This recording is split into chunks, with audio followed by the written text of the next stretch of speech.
créateurs, je suis désolée pour la qualité de la vidéo, surtout de la lumière, mais j'avoue que j'ai pas envie d'allumer la lumière. Voilà, enfin j'ai une lumière et tout, et en plus vous voyez le reflet du téléphone, c'est rigolo. Hop, là vous le voyez plus, mais bon. Hop, bref, hein, on s'en fiche, hein, voilà. Ouais, je voulais faire cette vidéo parce qu'aujourd'hui on est le jour 14, donc c'est le soir, on est le 10 juillet, dimanche 10 juillet, je suis à mon jour 14 de ma saison 14 du défi des 100 jours, avec plein de choses qui se passent. Aujourd'hui c'était une nouvelle sortie de zone avec l'organisation, donc l'animation de mon premier atelier sur l'utilisation des pierres dans le développement personnel. Alors j'avais déjà fait donc la Magic Conférence et tout, je voulais faire un vlog, mais au final comme j'anime, hein, je peux pas filmer en même temps que je parle et que j'anime le truc, donc c'est pas possible. Donc c'est pour ça que j'avais envie de faire un petit bilan avec vous, vous faire un petit bilan quoi, de ces 14 jours et de tout ce qui se passe. Donc ouais, grande sortie de zone, et étrangement, voilà, c'était vraiment la première fois que j'animais quelque chose. Et tout s'est super bien passé. Aucun stress, mais aucun quoi en fait. C'est ça surtout qui moi m'a bluffé. C'est que hier soir, je me disais je vais pas dormir. Et en fait, c'est comme si même il fallait même que je me le rappelle. Attends, hein, oublie pas, t'as l'atelier demain, mets ton réveil et tout. Ce matin, pas de stress. Ouais, voilà quoi. Et puis voilà, le temps d'installer tout et tout. Puis bon, j'avais oublié mes fiches de l'atelier chez moi. Donc du coup, je suis vite repartie. J'arrivais quelques minutes en retard et tout. Bon bref, j'ai couru, c'était le petit embêtement de cet atelier. Voilà, j'ai dû rentrer chez moi chercher mes fiches parce que je m'étais dit quand même, je veux bien lâcher prise et tout, mais il me faut quand même mon plan, quoi. Au moins que j'ai le plan pour pouvoir me récupérer, tout ça. Et c'est vrai que bon, il n'y avait pas grand monde, hein. Il n'y avait que 2 personnes. Mais au contraire, je trouve que c'est peut-être un petit peu plus flippant avec 2 personnes parce que c'est plus intime en fait. Et voilà. Donc du coup, j'étais je me suis sentie complètement à ma place en fait, en tant qu'animatrice de cet atelier. Pas particulièrement de stress. Voilà. Cet atelier clôture une semaine qui a été très importante au niveau travail, autant au niveau de la quantité de travail que au niveau importante pour la suite de mon travail en fait, de ma profession, de ce que je veux faire, de mes projets.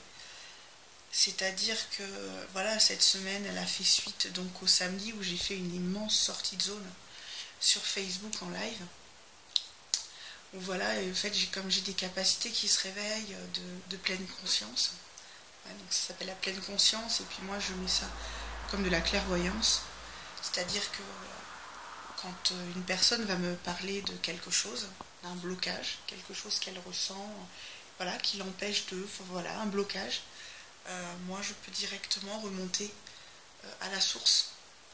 Et donc c'est samedi dernier, donc j'ai fait une grosse sortie de zone en me disant ça marche comme ça en consultation, ça marche quand les gens sont en face de moi, est-ce que ça peut marcher avec plusieurs personnes en direct qui me posent leurs questions alors que je les connais pas, je connais pas leur vrai prénom, j'ai même pas tout ça. Et ça a été une vraie réussite.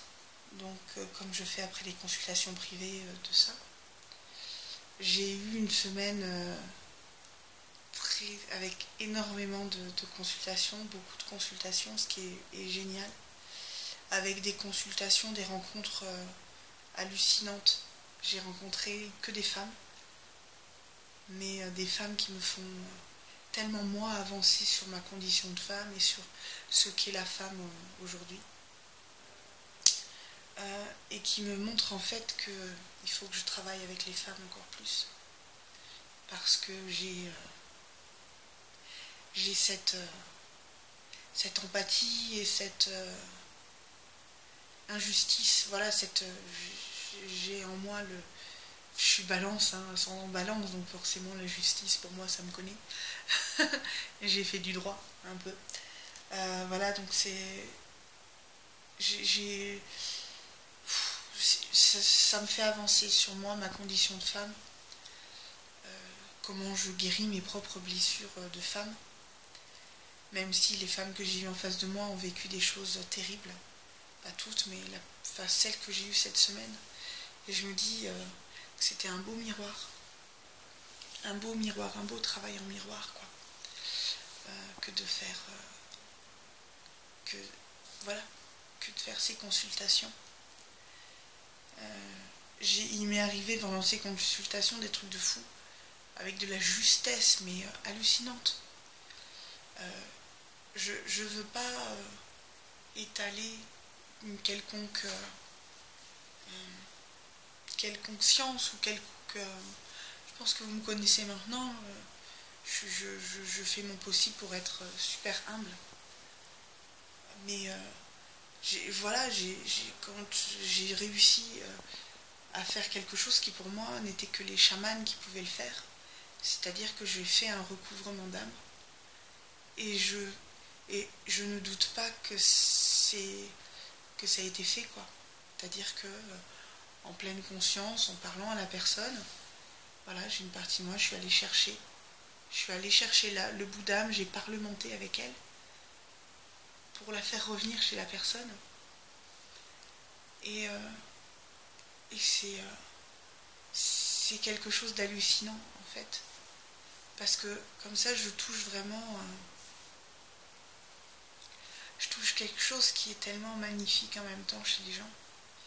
Et de voir que j'arrive à faire bouger certaines choses. Et pendant ce live, je sais que j'ai fait bouger des choses chez les gens.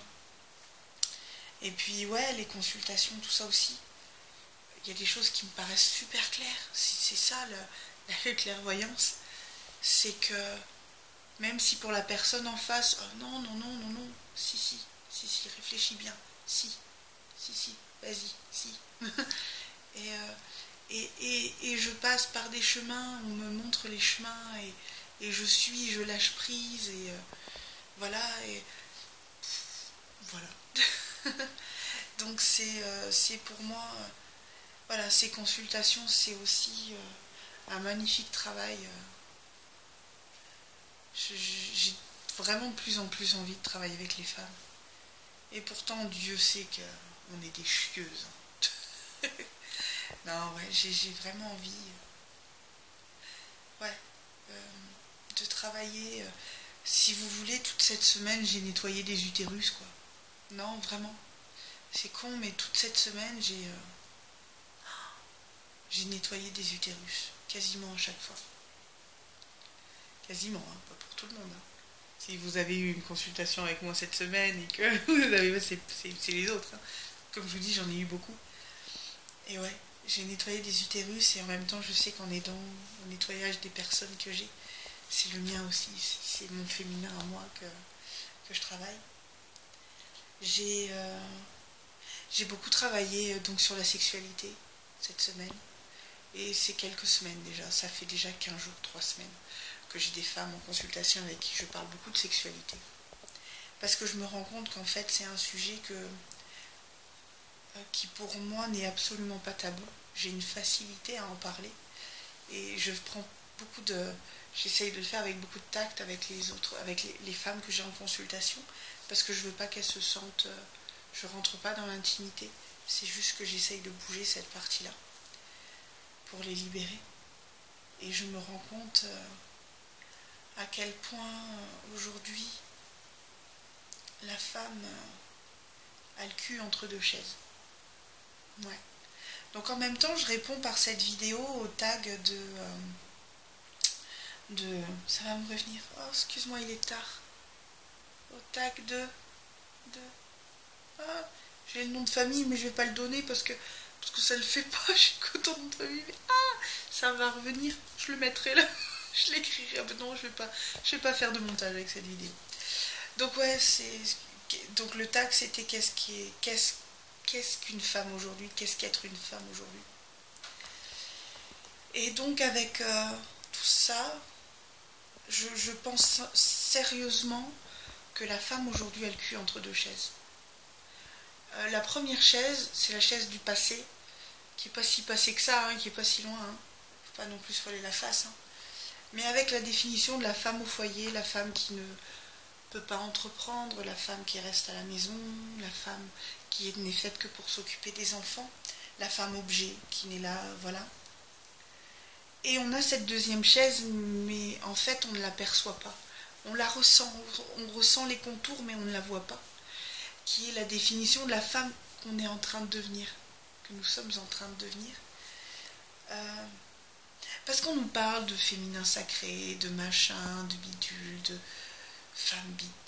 Mais je sais pas vous, mais moi ça reste encore très très flou, parce que dans mon vécu au quotidien, je me bats moi avec plein de croyances et aussi plein de blocages, des trucs ancestraux quoi, et plein de culpabilité. La femme est pleine de culpabilité. Moi je suis pleine de culpabilité par rapport à ma fille. La culpabilité déjà de m'être séparée avec mon mari, alors qu'on est super potes. Enfin voilà, mais je veux vivre autre chose qu'une relation amoureuse qui n'en est pas une. Voilà, donc déjà je culpabilise pour ça. Ma fille est partie ce week-end et je vous jure que ça m'a fait du bien. Je culpabilise parce que ça m'a fait du bien de me retrouver seule, à gérer que moi. Et voilà. Et donc c'est pour ça, ouais, on a le cul entre deux chaises, et la deuxième chaise, la définition qu'on est en train de la femme qu'on est en train de devenir, on ne la connaît pas réellement. On ne ressent que les contours, mais on ne sait pas réellement ce que c'est. Donc, et c'est vraiment ça que je découvre avec les femmes en consultation. Donc comme je disais, je parle aussi beaucoup de sexualité parce que, ben voilà quoi, on a tué la sexualité en fait. On pense que c'est les jeux vidéo, tout ça qui ont tué le monde, mais non, c'est en tuant la sexualité qu'on a tué le monde, en salissant la sexualité qu'on a tué le monde.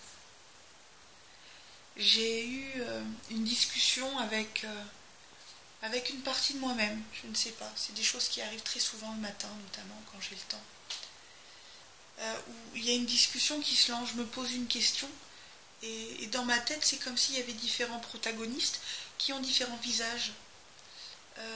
Voilà, ça peut être n'importe qui en fait. Et il y a plusieurs trucs, et là il y a une discussion qui se met en place. Et là, ma question, j'ai beaucoup pensé à la sexualité justement, à ce qu'est la sexualité. Et j'ai eu beaucoup de réponses par rapport à la prêtresse des temps anciens. De comment la prêtresse qui initiait les hommes, et pas tous les hommes que la prêtresse elle-même avait choisis. Et je dis pas la prêtresse dans le sens où il n'y en a qu'une, c'est la femme prêtresse. Et où cette sexualité, en fait, qui était libre, était d'une immense douceur, en fait. Malgré le fait que cette femme, la prêtresse, soit extrêmement libre, elle n'était attachée à personne.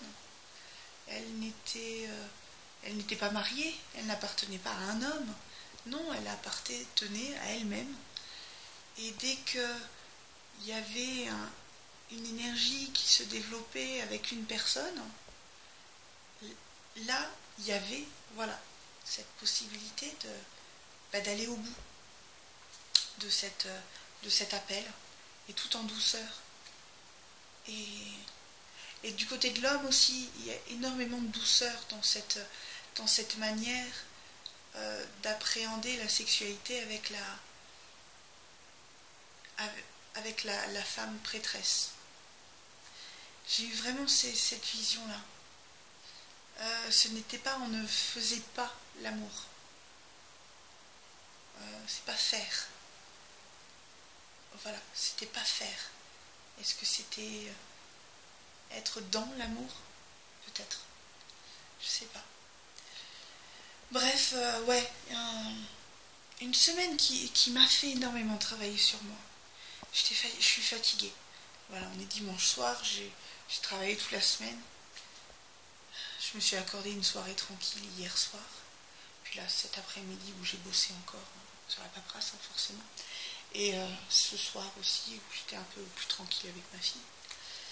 Mais voilà, j'ai beaucoup appris. Je sens que ça a été une semaine importante pour moi, au niveau travail. Ce que je fais là en consultation avec ces femmes, j'aimerais beaucoup le faire en atelier. Parce que même si j'ai eu des consultations très très fortes, où il y a tellement de choses qui sont sorties et mon rôle c'est de les sortir. Si elles ne peuvent pas se les sortir, mon rôle c'est de les prendre. Excusez-moi, je vais reprendre, j'avais la mémoire de mon téléphone qui était pleine, donc il fallait que je transfère sur la carte SD. Donc ouais, qu'est-ce que je disais? Que ouais, j'aimerais beaucoup travailler, faire bouger ces choses-là en atelier avec des femmes. C'est-à-dire travailler, voilà, travailler les blocages, voilà, faire un petit peu comme ce que j'avais lancé, ouais, qu'est-ce qui vous bloque dans la vie, mais réservé aux femmes. Réservé aux femmes pour qu'il y ait et pour permettre ainsi de, comme j'ai beaucoup travaillé la sexualité, l'utérus cette semaine, je me dis que si je fais un groupe de femmes, un atelier pendant une après-midi, peut-être une journée entière, je sais pas, peut-être 2 jours, avec que des femmes, on pourra libérer beaucoup de choses chez toutes les femmes. Et peut-être qu'en libérant en masse comme ça, enfin en masse, c'est pas non plus des grandes masses, hein, voilà, mais en libérant, on va pouvoir nettoyer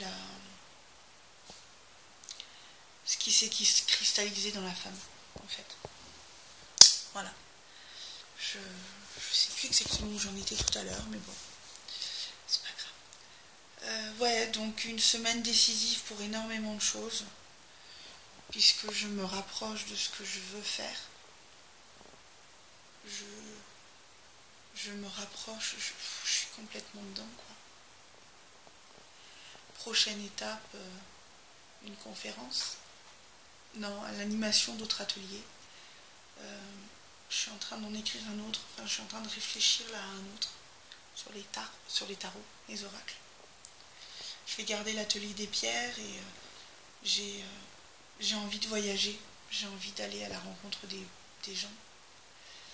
Donc si vous avez envie d'organiser un atelier sur l'utilisation des pierres dans le développement personnel, que mon approche vous plaît, vous pouvez me contacter. Voilà. Et puis ce travail avec les femmes. J'avais très envie de faire ce cercle de femmes et je m'en étais jamais sentie capable de l'animer, ce cercle de femmes. Et là, parce que je ne voyais pas réellement avant ce que je pouvais apporter. Et maintenant que j'ai cette capacité qui s'est réveillée et qui évolue à une vitesse, moi quand ça arrive, en plus, quand je le fais en consultation, je le dis, je dis écoute, je vais faire ça, mais c'est la première fois que je le fais, quoi. Mais j'ai l'impression que c'est possible. Donc ok, on y va. Et on voit. Après, moi je suis très honnête avec les gens. Si je crois que c'est pas possible, c'est pas à moi de le faire, je le ferai pas. Mais si moi j'ai une porte d'entrée, je me dis allez go, on y va. Attends, on va pas envoyer la personne voir un autre thérapeute, tout ça parce que j'ai pas confiance en moi, alors que moi je peux le faire. Voilà, je veux dire. Donc ouais, une semaine importante, jour 14, saison 14.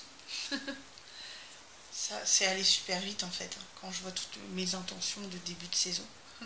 La première intention, c'était que... Enfin, une de mes intentions, ça a été que pardon. Ça a été que j'apprenne cet été à ma fille à faire du vélo sans les roues. Résultat, 3 jours après, elle savait le faire, elle l'a appris toute seule. Voilà. Euh, non, ça va vite. Voilà, mon premier atelier est fait. On va certainement demain, il faut qu'on repose des dates pour faire d'autres ateliers avec le cheval. Et puis moi, je vais reposer des dates pour cet atelier-là avec les pierres. Parce que c'était les personnes qui étaient présentes ont bien accroché. Je leur ai dit, hein, vous êtes mes cobayes, donc voilà. Elles ont bien aimé. Donc je vais pouvoir le refaire. Faut que je travaille sur ma conférence. J'ai plein de boulot à faire.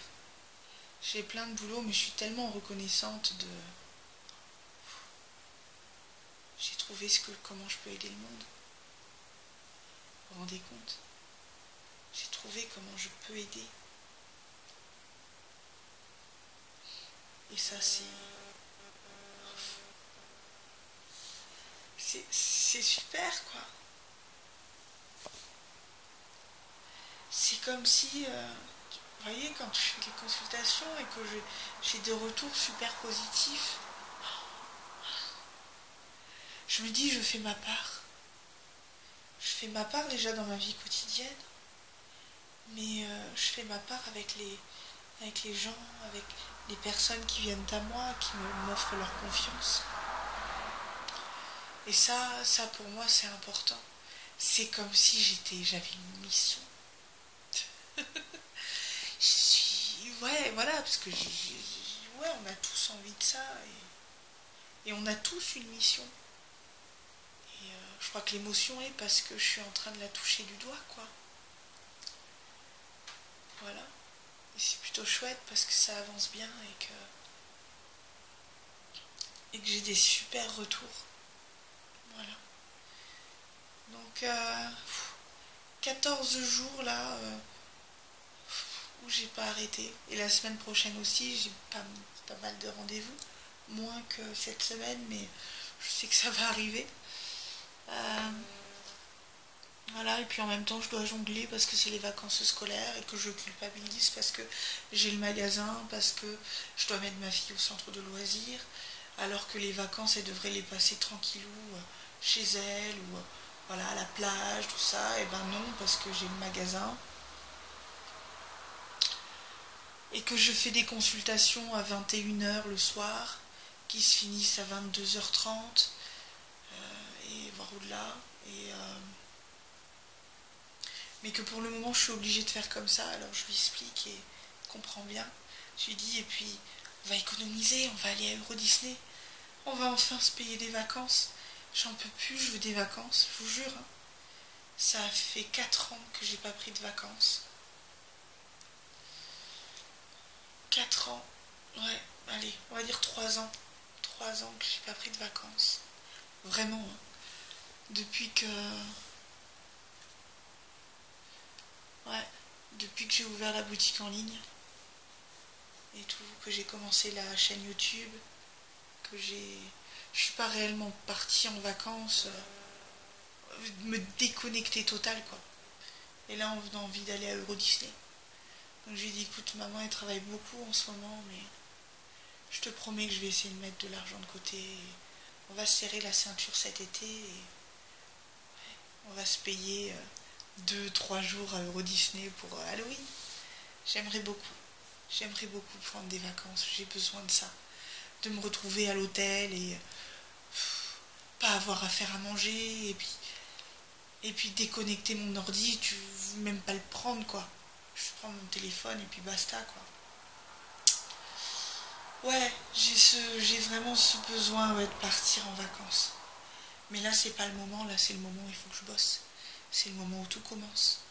C'est le moment où il y a des choses, où il faut que la vague, ça y est, quoi. La vague, elle est là, je suis en train de la surfer. Je viens de monter sur mon surf et je suis en train de la surfer, la vague, quoi. C'est pas le moment de dire, ouais, salut. Non, je peux pas. Là, je suis dessus. Je suis sur la vague, donc il faut pas que je lâche. Et je sais qu'à un moment, là, ça va se calmer naturellement, sans que je tombe.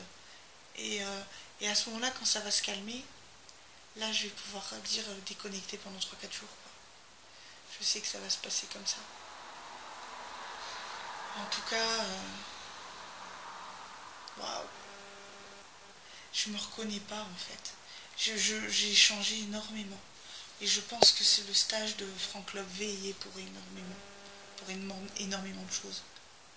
Ça, et puis il y a David Mogiel qui m'aide beaucoup aussi, m'a beaucoup aidé. Ouais, donc... Mais c'est vrai qu'avec le stage de Franck Love, j'ai l'impression d'avoir fait un saut quantique, quoi. Il a débloqué tellement de choses chez moi. Et puis le reste, c'est à moi de le faire. C'est à moi de continuer dans ce chemin-là. C'est génial. Voilà les amis, une longue vidéo, je suis désolée, mais j'avais besoin de parler, j'avais besoin de partager ce que je vis. Parce que j'ai l'impression de vivre ce que j'ai toujours rêvé de vivre en fait. Même si là je sais que c'est que le début, mais je suis en train de toucher mon rêve. Et ça, je voulais immortaliser en même temps ce moment par une vidéo, parce que je sais que ces vidéos resteront sur YouTube. Et voilà, je vais immortaliser ce moment-là, où c'est en train, où là je suis en train. C'est là, je le touche, je les touche, là c'est palpable, ça y est, ça arrive quoi, mon rêve. Et c'est chouette. Voilà les amis. Ben, j'espère que mon partage vous aura guidé, hein, notamment les femmes, si vous vous demandez où est-ce que vous en êtes. Voilà, on a le cul entre deux chaises les amis. C'est comme ça. En tout cas, c'est ma vision des choses. Hein. Ce n'est que ma vision des choses, que mon ressenti. Voilà. Je vous embrasse très très fort et je vous dis à très bientôt.